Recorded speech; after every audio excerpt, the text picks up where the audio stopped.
Hi, I'm Mike Cavanaugh. This is another edition of Cavanaugh's Corner, the labor talk show in southern Maine on public access television. We're in the offices of the Amalgamated Clothing and Textile Workers Union today, and I'm joined by two guests who are members of our union who work at West Point Stevens here in Biddeford. This is Danny Britton. Danny is president of Local 305, the local union here at West Point, and newly elected president and sort of chair of our negotiating committee. Danny, welcome. Welcome to our show. And on my left is Joe LePauloue. Joe is a worker at West Point Stevens. You're a third shift electrician. Joe's been up all night, all day, and every day. We're hoping he's not going to fall asleep on the set here. Joe is the newest member of our union. Has very recently joined the union after the contract negotiations. And Joe, welcome. Thank you. Glad you could be here. What we really want to talk about today is primarily our local union here at West Point Stevens. We just went through a contract negotiation with this company, and for viewers who aren't familiar, I suppose we should say that West Point Stevens is the former West Point Pepperell company here in Biddeford that's been in part of this community for many, many years, but was purchased, or West Point Pepperell itself purchased the old J.P. Stevens company. J.P. Stevens will be familiar to viewers who are familiar with the film Norma Ray and the great struggles of our union and the textile industry down south in the late 1970s. But anyway, to make a long story short, this is now West Point Stevens company, and we have been negotiating for the last 6 or 8 weeks with West Point Stevens, and just concluded a new 3-year union contract here in Biddeford as of last week, and both Danny and Joe participated on the negotiating committee. So that's sort of the background, and I wanted to first ask you, Danny, about your view of these negotiations. You came into this with a newly elected slate of officers. Could you just talk to viewers a little bit about what went on in the negotiating process this time? Well, this time around we had a very good committee to start off with, and our goal was to get us a fair contract, and with the addition of Joe coming on, which was a great help, and showing the non-members in this local in the union that, you know, we're here for one goal, to unify and to work together to get the best contract possible.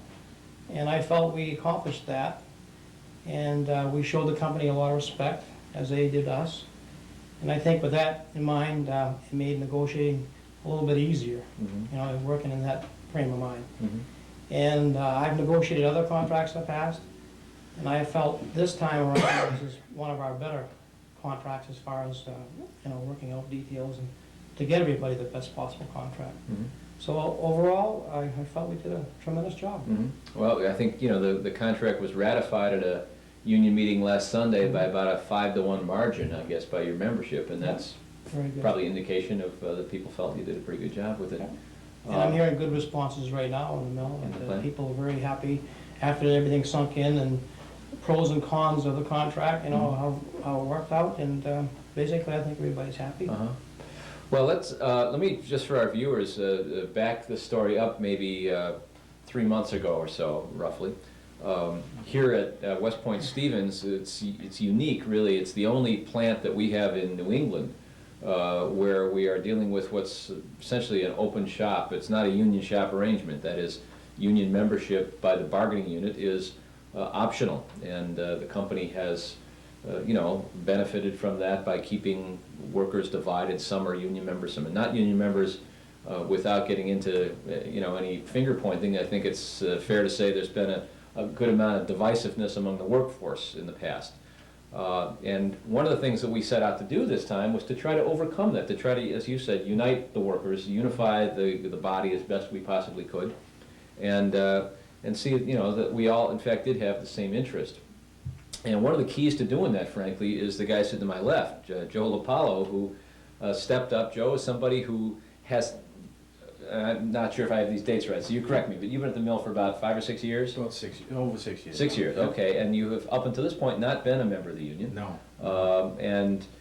There are probably a whole lot of reasons for that, but the important thing is that Joe stepped up a few months ago and took the initiative to come to the union, essentially, and ask to participate. And you and I met in this room. Right. And we worked out an arrangement whereby we thought it was the best idea was to sort of give you, and through your eyes, the opportunity for other non-members to sort of see what it's all about.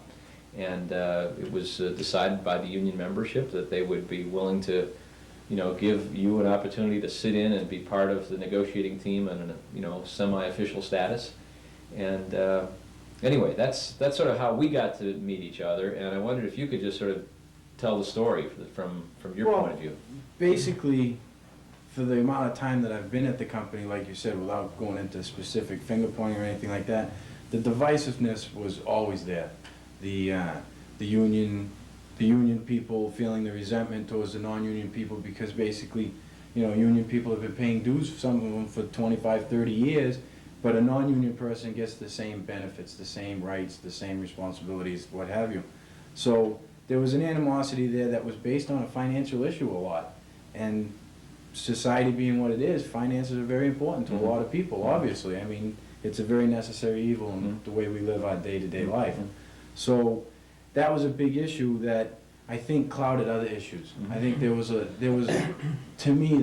were much stronger issues involved. I mean, if finances were the only problem, then a little bit of togetherness and a little bit of unity would ultimately get us better finances. I think the company made it perfectly clear early on in the negotiations that, I mean, the split between union and non-union was something they could play off of. And when I came to you, I wanted to tell you that I think the non-union people would be supportive of a progressive union. And at the time, I honestly don't think it was a progressive union. Obviously, the pendulum swings both ways. There was a long time when unions were a little bit stronger than they are today. There's been plenty of times when companies right now are stronger than the union, just due to the massive workforce that's out there. I mean, let's face it, the Navy Yard, Bath Iron Works, Pratt & Whitney, all these people that are laying off quality people. There are a lot of quality, employable people out there. And, the company knows that, and everybody, it's something that everybody knows. Right. So unfortunately, the pendulum is swinging sort of away from the union right now. So to me, I thought that the union should recognize that and try to maybe look at things at a different angle or a different perspective. And I had talked to Dan a couple of times. I had talked to the leadership, because like you said, Dan is new. The old leadership wasn't quite as receptive to even discussion, to be honest with you. So I felt like another step needed to be made, that I wasn't talking just for myself. So like you said, I passed a petition around, third shift, because that was another thing, that off shift sometimes seemed to get left behind a little bit, or that was the perception, I guess you could say. So by saying, look, I want to represent third shift, I want to represent the fact that there are non-union people here, I want to see exactly what's gonna go on. That was the approach I took. And it worked out well. Obviously, the negotiating committee accepted me with open arms. I knew most of them personally anyways, and to work with them professionally, I guess you could say, was really refreshing. It was really enjoyable, and it got us what I think is the best contract since I've been there. This is the third contract I've seen in only my 6 years, and this was definitely one of the best. It was the best one. So I think the unity issue is an important issue. Yeah. I think that's real. I mean, this is particular to West Point Stevens, and most of the viewers obviously don't work at West Point Stevens, but I think there are some lessons here that we learn. I mean, I work around the state in a lot of different places, and I know other people, from the union in different parts of New England. but, you know, trying to really build, you know, unity between people of different ages, you know, different sexes, different, you know, perspectives on the past, all of that stuff.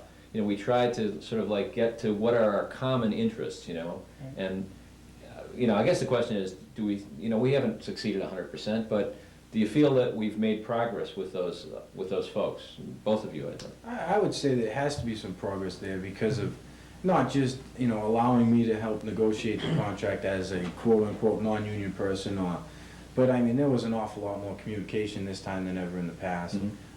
Previous contracts, literally Sunday morning when you went in to get your handout, that's when you found out what was going on. And that's, I mean, it's hard for people to digest that, it's hard, you know, that's when you get emotions and tensions running high. I mean, you're under the gun, you're getting ready to vote that afternoon on something that expires at midnight. This time here, through you, Mike, and through all of our urgings, we had the meetings, we had, what, 3 or 4 meetings. Yeah. We had passed out, you know, the earlier surveys to find out what people were interested in. Just having things like that where everybody was included, you know, it made it perfectly clear you didn't have to be in the union to go, you didn't have to be in the union to participate. That makes the world of difference. Everybody felt involved, and that to me was a big plus. Danny, how about from, you know, from your perspective now, as you were elected to be president of this local union, you have a very difficult job in the sense that you're dealing with a, you know, sort of an open shop situation here with a company that's trying to keep it that way and, you know, trying to undermine our efforts from time to time. How do you think we're doing in terms of making progress and bringing those people together and hopefully bringing everybody into the union? I think we've made, personally, great progress. This has been a fresh approach. I have to admit, in the beginning, when Joe first come to me, it's not that I wanted to be skeptical, I was just saying, well, you know, I'm a union member, and I really didn't look into the full facet of what this is about with the non-union member.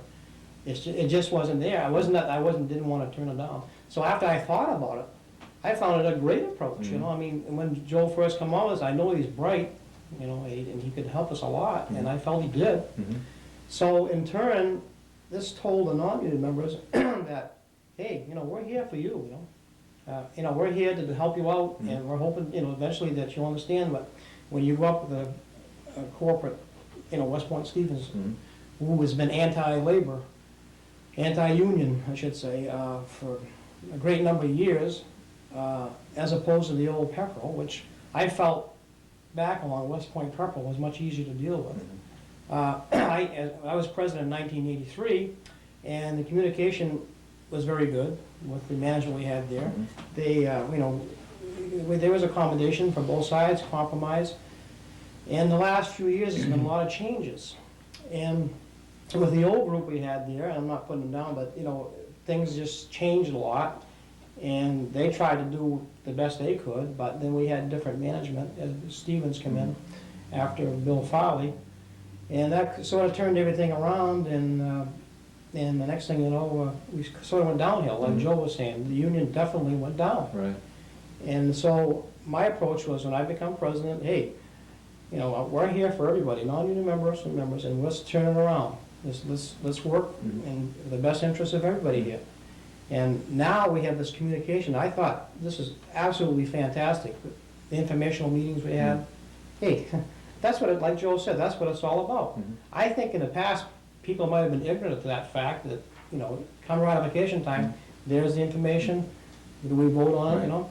And unfortunately, last contract, we had that area, you know, and it just happened, and you know, we went up against a corporate lawyer, and things were tough, times were tough. Then the inflation rate was down quite a bit, and we still had a good going business, but people just wasn't informed. Right. Well, you know, this time, and I want to ask your opinions about how this was going in the shop. One of the things we tried to do as a union, you know, certainly was to, you know, number one, let's reach out and involve as many people as we could. Number two, let's survey people. Let's ask every person what's important to them. Right. And we did these surveys, and many people responded, and they not only checked off, you know, what issues were important, but many of them took the time to write letters, basically saying, you know, gee, thanks for asking me my opinion. Now here's my opinion. And some of them were, you know, they unloaded on us. Some people, you know, that's fine. I mean, this is okay.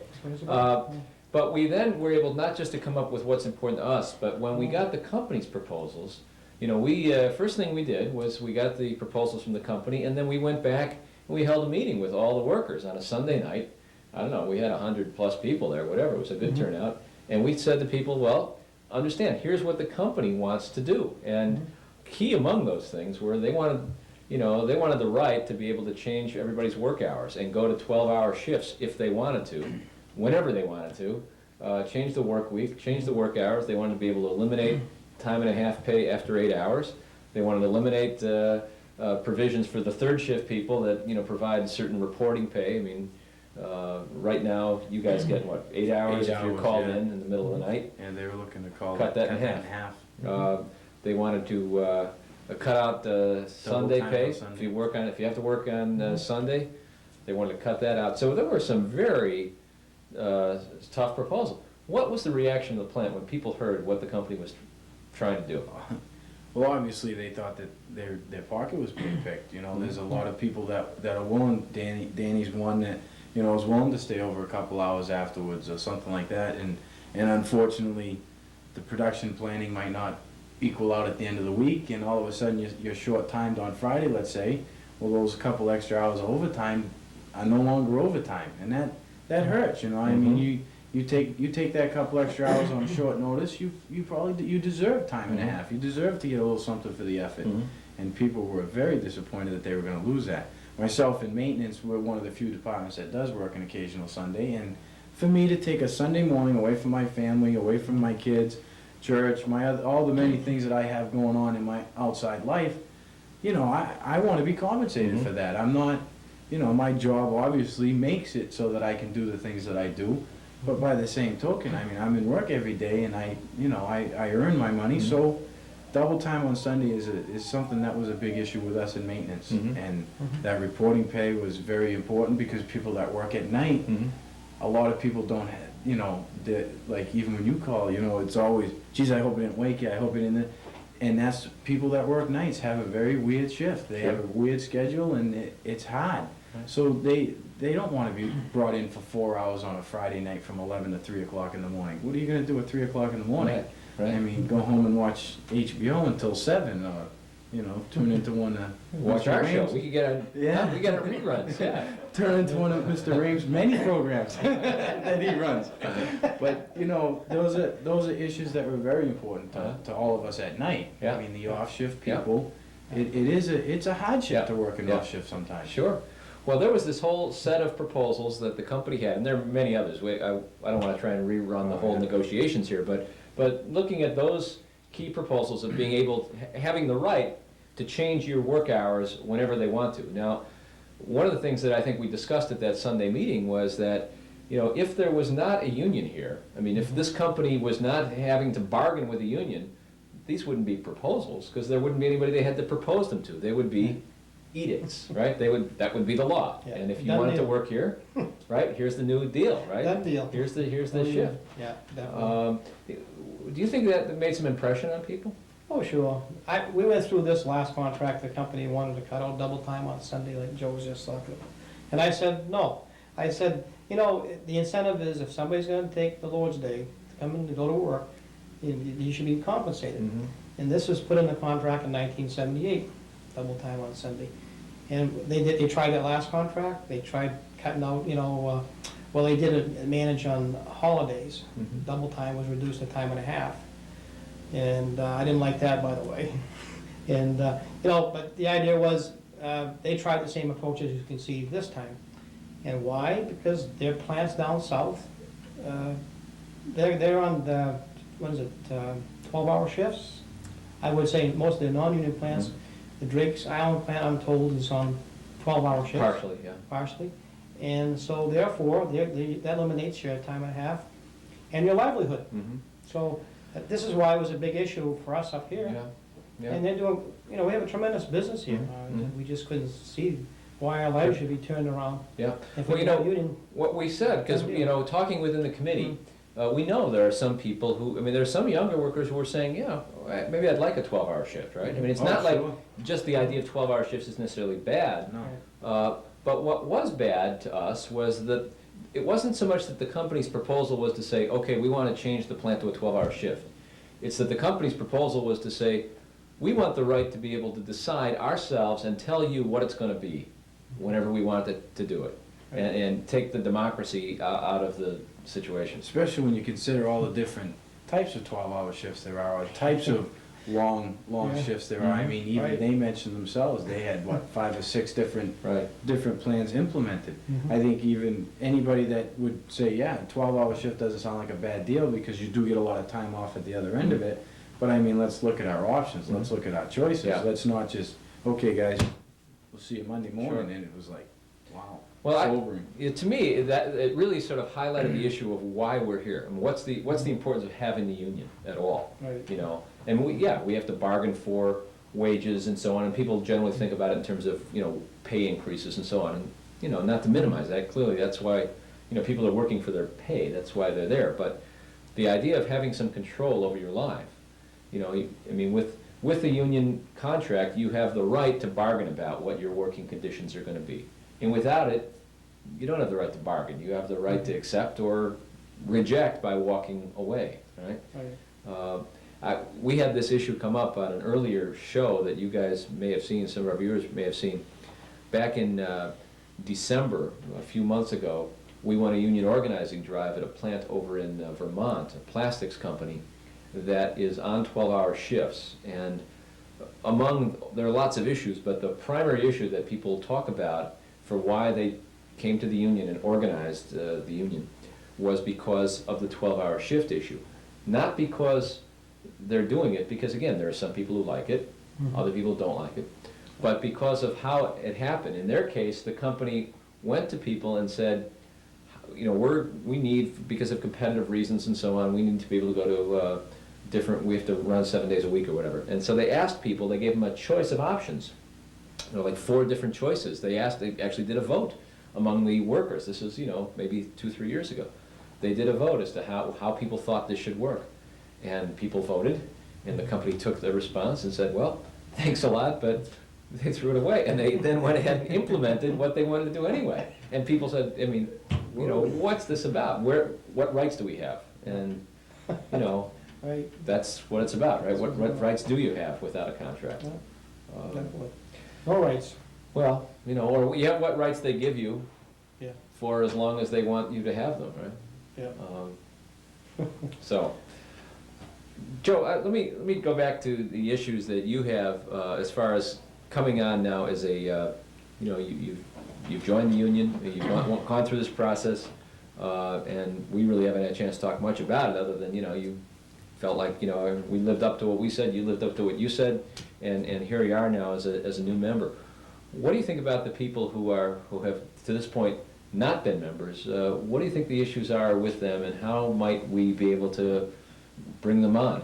I would assume the issues are the same as before, obviously, and I think what it is they didn't have the hands-on experience that I had. Mhm. At the time that I came to you guys and said, look, you know, I really think that the non-union support is there for the union if we can rearrange a few things, or if some things if we can see some change. Well, obviously, I was able to see it very firsthand. I mean, I was with you guys for many hours of negotiations. I'd say we've got And very close. So I was able to see some obvious change there. Danny being part of a new leadership, I got to see some change there. And those were the acceptance of me and the acceptance of the non-union view was stuff that I thought that had to be shaken from the outside to get in. Well, now to make sure that it continues to progress that way, my personal opinion is that right now I have to be on the inside to help it continue that way.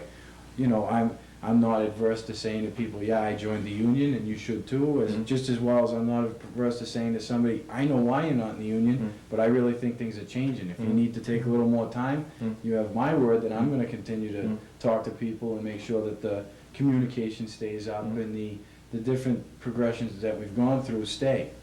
So I think a lot of people are still a wait and see type of group over there, you know, a show me type instead of Right. you know, and I think as a group, the negotiating committee showed me. Mhm. And now I think as a group, the union has to continue to show the non-union people. Mhm.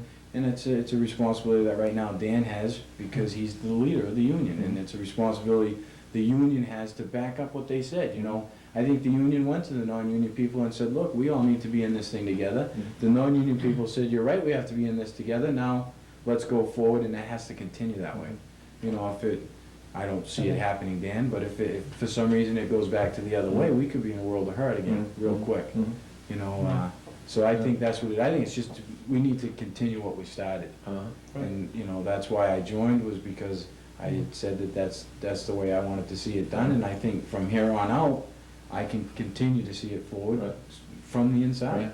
Well, one of the things about the union, and I think there are a lot of people out there who sort of look at and think of the union as some sort of something other than themselves, some kind of a service that they buy, you know, that they pay dues, and therefore, you know, the union, whatever that is, then takes care of them. And I think it's a pretty common perception, right, that the union is a service that you're buying, and we're trying to break that. This is, you know, we're not a service organization. We're an organization of members. And I happen to be one person who is, you know, employed full-time by the union members who pay dues because stuff's got to get done, and you can't do everything in off hours and volunteer hours, although people do put a lot of time in. Right. But the union isn't me, you know, it's not Cavanaugh and Cavanaugh's Corner, and it's not Wally downstairs, it's the members. It's an organization. I know we had that conversation the first day, and you said something about. Well, I was surprised when you put it that way, because I had never looked at it that way, because most people in the mill do seem to look at it as a service, not as an organization. And to be honest with you, that kind of caught me off guard, but my perspective on it was the fact that I'm a member of an organization. I happen to be an elk. Mhm. And the reason why I'm an elk is because Elk Brothers came to me and said, you know, the club that we belong, the organization we belong to, you should see what we do over here. We do this for the family, we do this for this, and we do this. And they brought me in and they showed me, this is how we do this and this is how we go about that. And obviously I was impressed with it, and I signed up and I joined. I don't think the union had done that in the past. Mhm. I think now all union meetings are open to non-union members, Dan? Yep, that's And I correct. think you had mentioned that there was gonna be some, you know, almost seminar type situation set up so that you can explain what your organization does. Mhm. And if you can get across what your organization does, then that's gonna increase your membership, if you ask me. Mhm. When it was treated as a service, I think some people treated it as a service, and that got the word around that, well, you join the union and you don't have to do this, or you don't have to do that, and that really is not even true. Mhm. And it was just a big misconception. Mhm. So as an organization, you know, you need to reach out to people. Mhm. And I think it's been a long time since the union reached out to the non-union people. Mhm. And unfortunately, the membership reflects that right now. Mhm. Yeah, I agree with that, because now we have a fresh approach in this matter, and I don't push anybody to join the union. I tell them the necessity of why we need one, and let them think on it, you know? Mhm. That's my approach. And since I've done that, I've had people think and then join. Mhm. And show them, you know, that, hey, you know, like I say here again, they count, you know, we are representing them. I agree, like with Joe, we need to have a seminar, or more seminars, to educate the non-union member as to the reason why we need Mhm. a union. And I'm hopeful in the future we'll be doing that. Mhm. In other words, we've gotta bring it back to what it was in the old days, in I guess the 40s and 50s, when this area had like 2,000 to 3,000 workers that pretty well organized, Mhm. all of them. Sure. And they went through rough times, and now we've gone to, you know, automation, where unfortunately we lost a lot of workers, you know, and we've lost a lot of union members over the past. And what members we do have now are non-members. Bottom line is to try to educate them, you know. And another thing, like Joe was talking about the Elks, this is the type of thing I would like to see with our local union. We're supposed to be brothers and sisters, Mhm. okay? And in order to be brothers and sisters, we gotta help each other out. We haven't seen much of that here for a long time, Mhm. okay? And it's unfortunate, because for me, that's the way I think of everybody in the mill. I try to think of everybody as equal, Mhm. you know, and, well, you know, I think as being as president, you gotta think on those lines, okay? And show the people that, hey, you know, we're in this together, I'll say it again. Yeah. And if we do it together as brothers and sisters, work together, have these seminars, then I think you'll see more change. Mhm. Well, the other thing I guess we need to keep in mind is that our ability to improve conditions for workers at your plant or at, Biddeford Textile or, one of the union plants around here where we can negotiate for people. I mean, our ability to do that is somewhat held in check by what the competition is like out there, not just the layoffs at the big places you referred to, although that's clearly a factor. I mean, what's going on in the defense industry and so on. But how many people in this economy have got to work in non-union conditions at less than livable wages without the benefits that we take for granted? I mean, we negotiate, fairly decent package. People aren't getting rich. This is, it's hard work, it's factory work, it's, the average wage, just so people know, in this mill is, at this point, probably around $9.75 an hour or so, depending on your job, some more, some a little bit less, but, so it's an average of, in the $10 an hour area, with, health insurance and pension plan and paid vacations and paid holidays. Those are the kinds of things that people used to consider to be standard. That's what you would expect when you went to work. But realistically, how many people out there in this economy, are working in those kind of conditions, right? I mean, Right. people right? Neighbors, friends, family members Right. are. We're very fortunate, to have retirement system. Actually, we have two. We have an hourly retirement system and the 401k, which just come along, I guess, like 5-6 years ago. And too bad that hadn't come back, like 20 years ago when I first started, 29 years ago. It would have been great, but it just come on the last few years. But, we have it, it's there. People take advantage of it, and supplement their retirement. It's great. I mean, you guys, I assume you know people who work in service industries and other kinds of places around the greater Biddeford area. What do you think about the conditions under which people are working? Not so much that they're sweatshops necessarily, but as far as the security and the benefit packages and so on. I think my own personal experience, unfortunately, doesn't deal as much with industry as with private commercial big companies, because where I am an electrician, obviously I work for local contractors and things like that. And there's a huge difference there, obviously, because you've got a 2 or 3 man crew. What type of health insurance can you offer these people? What type of retirement benefits are you going to offer these people? So that was a big issue with me when I decided to go into a factory setting. But I guess the thing that the hours worked and things like that is another thing. That the regular schedule of being in a factory is so refreshing compared to my previous experiences of you started at 7 o'clock in the morning, you got done when you get done. Right. The job was finished, you went home. Right. Some days 2 o'clock in the afternoon, other days 7 o'clock at night. Right. So my experiences are with mostly local contractors, so I guess I don't have as much experience as some. Yeah.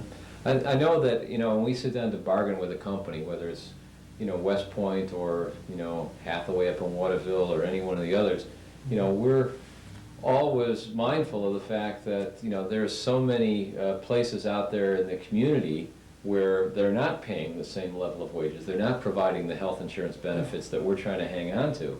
And moreover, they've got a lot of their competition is not union, right? I mean, in this industry, the textile industry, there's a huge segment of this industry down south, but also in, Mexico and Honduras and, anywhere in the world, increasingly anywhere in the world, where people don't have the same rights and benefits and so on we have. So it's damn hard for us to hold on to them when the competition is undercutting you like that, right? Right.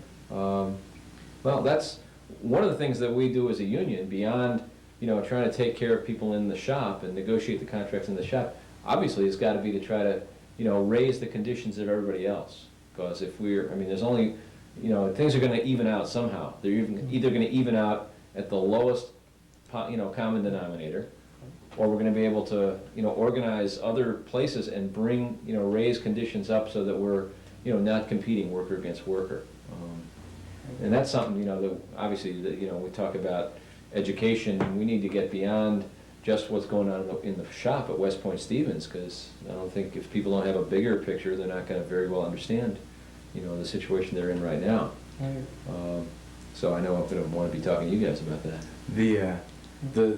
the automation that Dan was talking about too might improve that in the long run, because as automation increases, obviously the workforce will have to be a little bit more broad scoped people and Mhm. things like that. They're probably the ones that understand the issues outside of the Biddeford Saco area. Mhm. I mean, the Biddeford mill worker, quote unquote, the blue collar worker, the dedicated Mhm. traditionalist, this, that, and the other thing. There's an awful lot of people in this community that have never not worked outside of this 5 square block area. Mhm. I mean, the old Bates Manufacturing Mill, when the tannery was in town, I mean, they literally went from one to the other as they closed, and we still have a lot of people in our mill that have just been in these local mills all their Oh, yeah. life. And it's an amazing thing to talk to these people that, I mean, the work conditions that they've seen change over their life. Oh. It's just incredible. Yeah, yeah. I mean, so it's hard for some of these people to grasp the scope of the, you know, the governmental things and things like that, because they are so used to worrying about between Water Street and Lower Main Street, you know, I mean, that's all that they've ever, that's where they've worked, and that's where they're always gonna work, and, you know, and they've worked hard at it, and Yeah. they deserve to get something for Sure, it, well, people obviously. built these communities, I mean, Exactly. they built these companies into be, I mean, Oh. Stevens is this huge success, I mean, you know, West Point Stevens is a very successful company. Right. Yeah. They've Been successful based on, you know, the hard work of people in communities like Biddeford and other communities like this around the country. I mean, that- you look at the generations that have probably passed through that mill. Mhm. I Oh, mean, sure, there's, yeah. you know, my one of the guys in maintenance, you know, my grandfather worked over here, and, you know, I mean, when my parents moved up here from Massachusetts, so I'm not even, I'm not really cognizant of that until I got into the mill Right. and realized how many brothers and sisters and Oh. aunts and uncles and grandfathers and, I mean, great-grandfathers literally started from scratch Yeah. around here. You know, I was talking to a guy the other day after our meeting, Pete, you know, who I'd hoped to be on the show today, but he couldn't come. He was telling me about his grandmother, who worked at the mill back when it was you know, it was all water powered, and, you know, they would, you know, be the turbines would be turned, and the you know, the looms would be Yeah. turned through literally water power. She was killed in the mill, which, you know, was a Wow. fascinating story about how, you know, something had snapped. One of those big, as he was The describing belts. to me, one of the big belts snapped, and she was Mhm. struck in the side of the head and in a coma, and ultimately died from her injuries. And he was saying how the family got a check for $28, which, Wow. you know, was a considerable sum of money at this time, Yeah. not probably considerable compared to what, you know, the company was earning from this, but, you know, really a very interesting history that, Oh, yeah. you know, for this community. It is, and you walk around those buildings, and those buildings, I mean, they are very old buildings. They've been doing a lot to paint them and fix them up now, but, I mean, if those walls could talk, some of the stories they could tell, it's just Oh, sure. amazing, the Yeah. tradition that is in these textile mills that you see all up and down Main Street. Yeah. I mean, it's just. Yeah. A lot of it's history, you know, the heritage is there, and the Biddeford plant was the original pepperell manufacturing company. Mhm. They had plants in Alabama, down south, you know, they had a few plants, but it started right here in Biddeford. This is where it started, Mhm. and has a lot of history, Yeah. you know. Well, you know, the history that we have, I mean, because the history has been the mills and the buildings and the technology and the company, but really it's the workers who made the history happen, you know. And that's, I think, one of the things that we have lost, unfortunately. There's a lot of the sort of the history passed down, you know, between the workers about what did they go through to build. I mean, we inherited this union, right? We didn't organize this union here. We're sitting here currently as, you know, members and leaders of an organization that was built through struggle by, you know, your 1936. fathers, grandfathers, great-grandmothers, whatever. Right. And so that's in some ways a pretty big responsibility that we've got, the three of us and the other people here, is to, you know, build upon what we've been given, you know, Right. not to let it go, and to, you know, you have to adapt it to new circumstances, the changing times, Mhm. changing technology, all of that, but nonetheless, you know, it's our responsibility. We've got to pass things on to our kids, you know. Right. Sad fact, I believe it was 1970, we lost 900 jobs in the sheeting operation, which Mhm. moved south. And the work up here was excellent. It's just that they had modern machinery at that time, down in the Georgia plants, you know, that took away from up here. Mhm. And because the machines up here was outdated, I guess, but the labor was there, excellent labor. You know, that's one thing can always say, from if you want to compare apples and the labor force, the French people up here do excellent work. And matter of fact, at one time, we had a company operation that left here, went down south, and they sent it back up here again, you know, because the labor was better, you know. The company, the buyers, I guess, at that time felt that Biddeford labor was doing a better job, but with old machinery. Yeah. So, but eventually that operation here again went back to, I guess, Alabama, Florida plant, Chipley. Chipley, Florida, that's right, yeah. And that's, because they had an ultra-modern plant, you know. And they have much lower costs. I mean, let's face facts. I mean, you Yeah. know, companies are, you know, we've got 250, 300 jobs maybe here in Biddeford in this mill. This company's got a whole lot more jobs that they've, you know, sent to other parts of the country where labor costs are lower, you know, power costs are lower, taxes are lower, all of that. And we are, you know, I mean, Unfortunately. we need to be about, you know, sort of evening that playing field. Again, just like we talked about before, it's either going to be, we're either going to be dragged down to a lower level, or other folks are going to be raised up to a level where we can all have a, you know, decent standard of living. That's a big task for us as a union, but that's, you know, a lot of where your union dues money goes, frankly, is into trying to help organize the union in other parts of the company or other parts of the country, or now other countries in the world, because, you know, one of the things that we learn is that workers, whether you, no matter who you're working for, you know, we're all sort of in the same boat together. Right. We're working for somebody else. We're not the owners, we're the workers. Right. And, you know, through the union, we're trying to raise, you know, raise standards. That's our job. So Right. I do want to say that I'm, you know, after going through this experience here at West Point, I'm, you know, pleased to have been able to do this. But we need to carry on. We've got to go beyond West Point, because we're not going to survive as a, you know, isolated local union in Biddeford. Right. So we'll be looking forward to working with you guys on it. I'll be calling you. I'm sure. Count on it. Count on it. Sorry. Uh, We'll be there. Okay, well, I think we need to sort of bring this to a close. We're going to run out of time here. I do want to, again, thank you both. If there's any last comments you'd like to make to your the millions who are viewing the show, Millions. what is it that, you know, I just what's want the to know lesson? why Pete LaMontagne couldn't make it. I mean, Good question. without Pete, it's just not the same. It isn't the same. Well, Pete, if you're watching, or when you're watching, we have a special place for you. We did get a little interview with Pete the other day at the end of the meeting. So And if that doesn't lighten things up, nothing will, right? that's right. That's right. Okay, well, you've been watching another edition of Cavanaugh's Corner. I'm Mike Cavanaugh, Joe LePauloue, and Danny Britton from West Point Stevens, Local 305 of ACTWU here in Biddeford, Maine. And thanks again, guys, for coming in. Thanks for Pleasure. asking. And thank you, viewers. We'll catch you next time. I want to just remind all our viewers, if you happen to see this show before Friday, April 28th, on that Friday at the State House in Augusta, in the Hall of Flags outside the governor's office, will be the AFL-CIO's Workers' Memorial Day activities, where we'll be honoring those working people who have died on the job, been injured on the job, and try to press for improved health and safety standards on the job throughout Maine and throughout the United States. So that's Friday, April 28th at noontime in the Hall of Flags in Augusta. And you guys are invited, and I'll give you some flyers to take back to the plants as well. Good. But, okay, that'll do for now. Thank you very much for watching. On April 9th, last Sunday, we ratified our new 3-year contract with West Point Stevens here in Biddeford.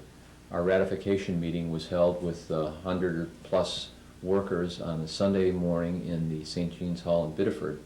And we had an opportunity to talk to a few of the workers at the end of the meeting, and what you'll see now is interviews with a few of the West Point Stevens workers, members of our union, after the contract ratification. Let's take a look.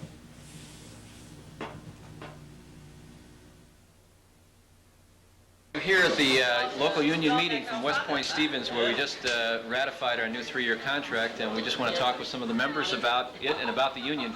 I'm joined by longtime union member Don Nolette, former president of the local union. Don, how long have you been a member of the union here? Since 1956, 55, the end of 55. Okay.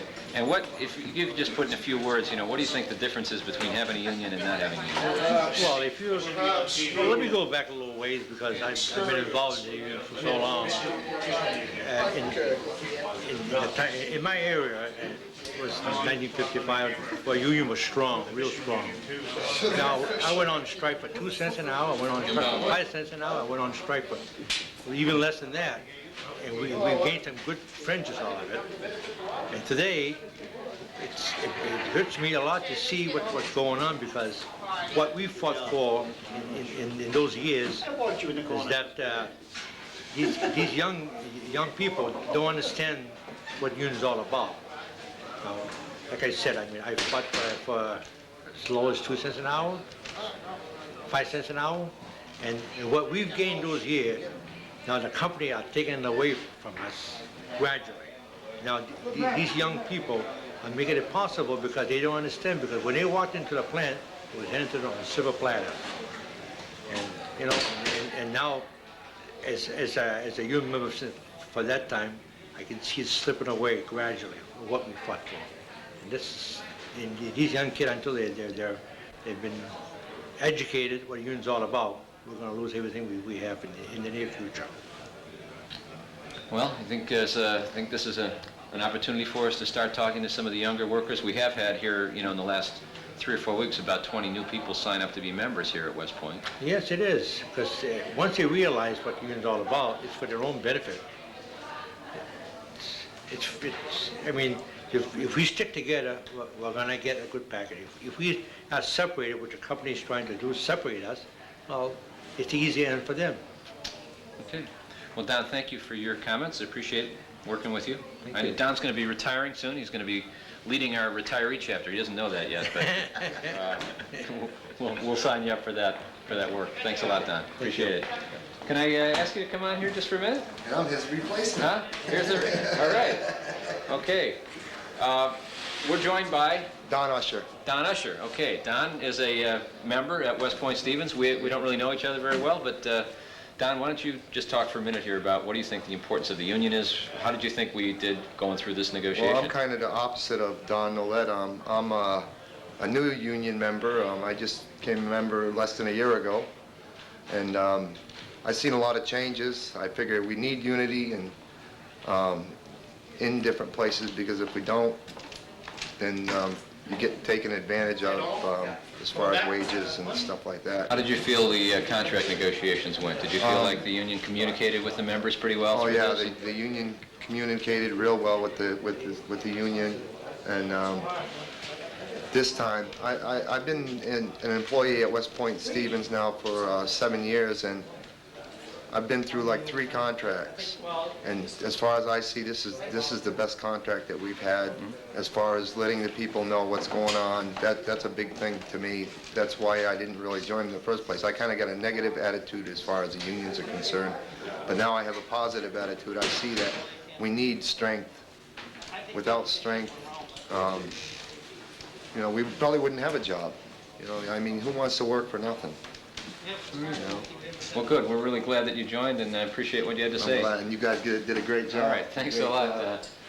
Mike, step right up here. This is Andrew Camp. See you later now. This is Mike Mills. Mike is a member of the union and currently is one of our shop stewards in the shipping area, right? Right. And we've just been talking here with a few folks, and got a few more. Just, you know, to the community. What do you think the importance of having a union is? What does it mean to you? Oh, it's very important to me, because all the things that the company offered, as we know, we would have been stuck with them, whether we liked it or not. And I thought it was very, very key thing that we got them to drop the hour thing, because most of us depend on the overtime. Without the overtime, I'd be lost. You know. Of course, we didn't get everything we wanted, but without the union, we wouldn't have been able to bargain for anything. Obviously, I'm personally not happy with the insurance deal. But you know, you got to take the good with the bad, I guess. Yeah. And hopefully, the union can come up with a better package for us. Yeah. It's not only, you know, I just mentioned here, Mike just recently became somebody who's interested in working with the Consumers Affordable Health Care Coalition. And you're in a situation where you're covering a family. It's expensive, obviously, because you've got a family that you're trying to cover. And you know, I think one of the things we find is that company by company, it's virtually impossible to solve this insurance problem. I mean, it's a huge problem that affects all of us. And you know, I hope maybe over the course of the next year, we'll be able to be involved a little bit more in trying to change some of the laws, Right. state laws on healthcare, so that, Well, they're not helping us. The politicians aren't helping us, I don't believe, really. Healthcare costs is way too high, and that's why our insurance obviously is so much. And hopefully we can do something about it. I'm glad we got a union because I have a voice that, you know, and I'm not afraid to speak up. yeah. I mean, it's true, right? We just had a meeting in here, and, you know, we didn't have the cameras in the meeting, but, you know, we have disagreements. Mike and I have some disagreements, but, you know, we'll talk them out. I mean, in a union, you know, it's a democracy. We talk them out, and then we vote, right? Right. Overall, I'm happy that with the deal we got. You know, I'm glad that we pushed them back on the hourly thing and temporary employees because, you know, you give them a little bit and they're gonna take right over and keep taking. So the union's the only thing in between them and us, I guess. All right, well, the union's us, so thanks a lot, Mike. Thank you, Mike. Appreciate it. All right. Why don't we see, are we mobile here, Richard? Could we go inside, or is it? Well, thanks a lot, Archie, appreciate that. It's all right, Robin, you can even... No. Okay, No, like you don't have to. You can or you I can't? think you had the best one.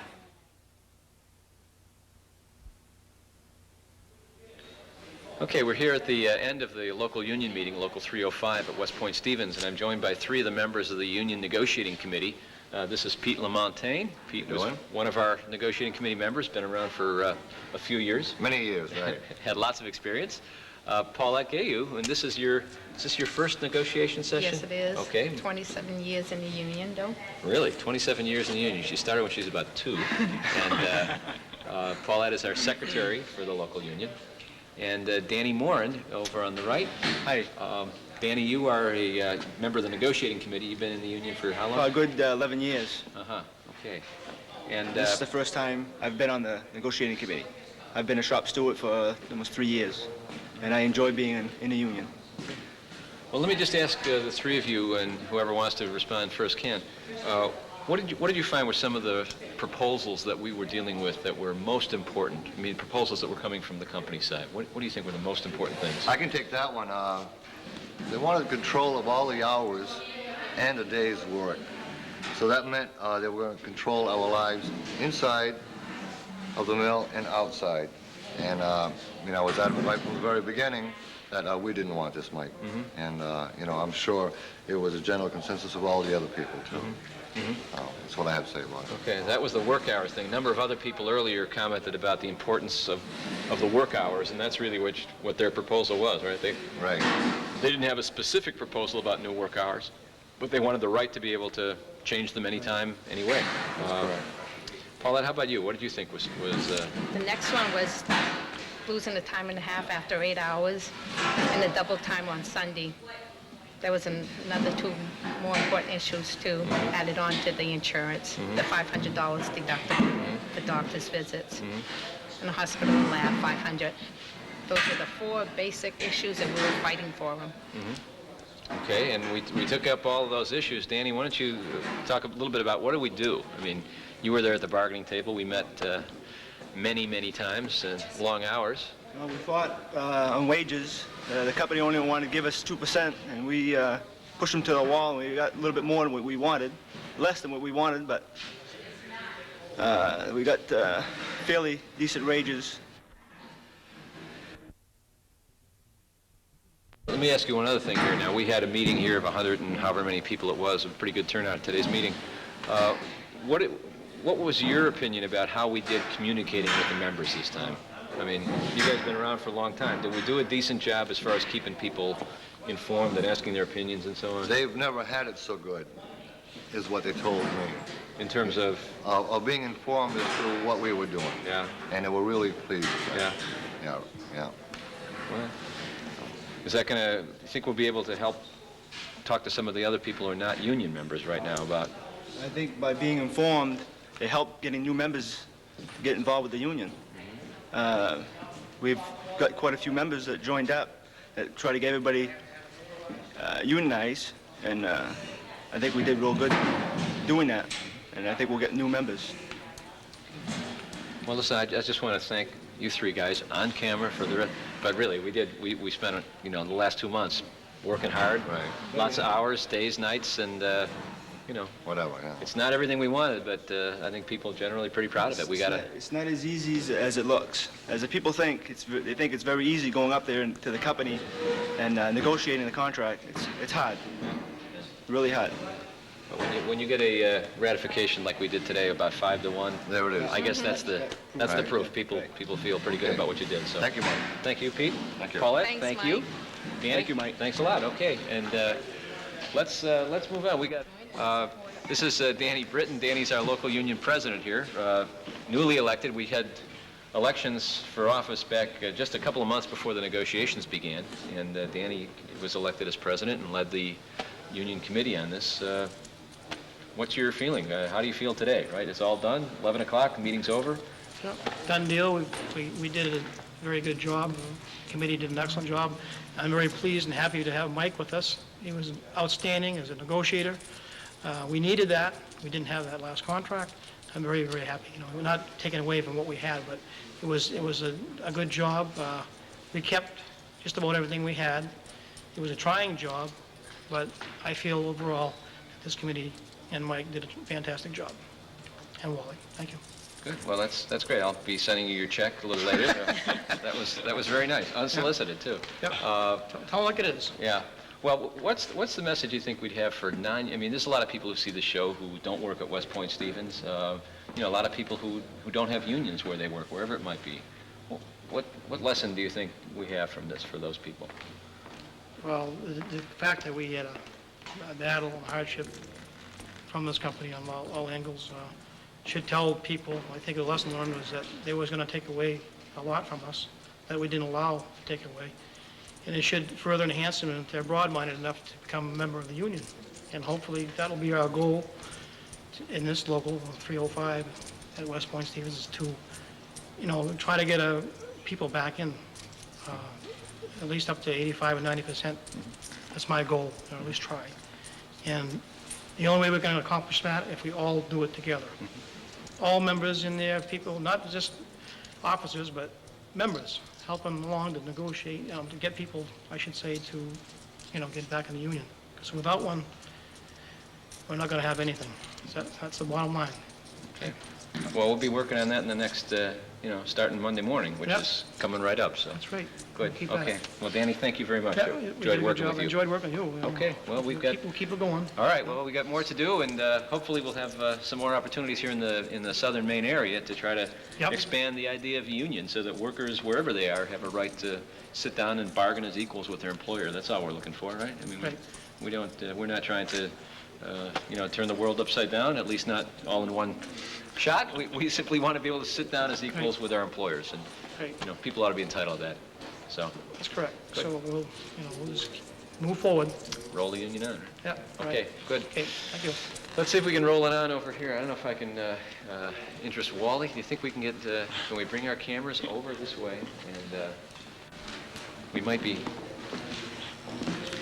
this is pretty intrusive. I mean, these guys are having a private conversation. Not only do I interrupt it, but I interrupt it with a camera. Yeah, I see that. So let me just get the excuse me's out of the way to start with. Excuse me for interrupting, but this is Wally's meeting. Don Nolet is a old star. He's been on this show before. Earlier in today's program, and even a year ago you were on the show. Yeah. But Wally Zamita is our business agent here who's represented workers here at this West Point Stevens local for a long time. And Wally, you went through this process. I wonder if there's any comments you'd like to make about, you know, what does it mean? What do you think the lessons are from this negotiation? The lessons from this negotiations, I think, is the people. Okay, they have to basically stick together. That's one of the things that we tried to do at the last negotiations, but when we did it, it was a little bit too late, and the company had already taken all and took back a lot of the concessions that we had. We lost.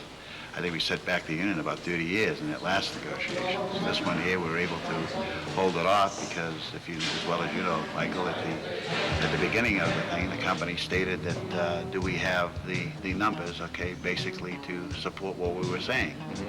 And it wasn't just a matter of a week or so later once we turned it around. We did have the numbers to basically support us. And then, therefore, what happened is that the companies whole attitude on this whole negotiations changed, and we're able to knock off a lot of the demands, especially like the double time on Sunday, time and a half after rate, trying to change the work hours to suit themselves any way they wanted them. So that's big issues, and I think it's numbers, and what I'm saying is that people have to stick together. If they don't stick together, you're not going to get anything Yeah. these times. Well, By the way, while we're on camera, I want to congratulate you for a job well done. Thank you. Okay? Appreciate that. Did a hell of a job. Thanks, Wally. And your check will be in the mail also. This is great. Okay, well, I'll tell you what we're going to do then, Richard. I think we've just about maxed out. The hall is empty.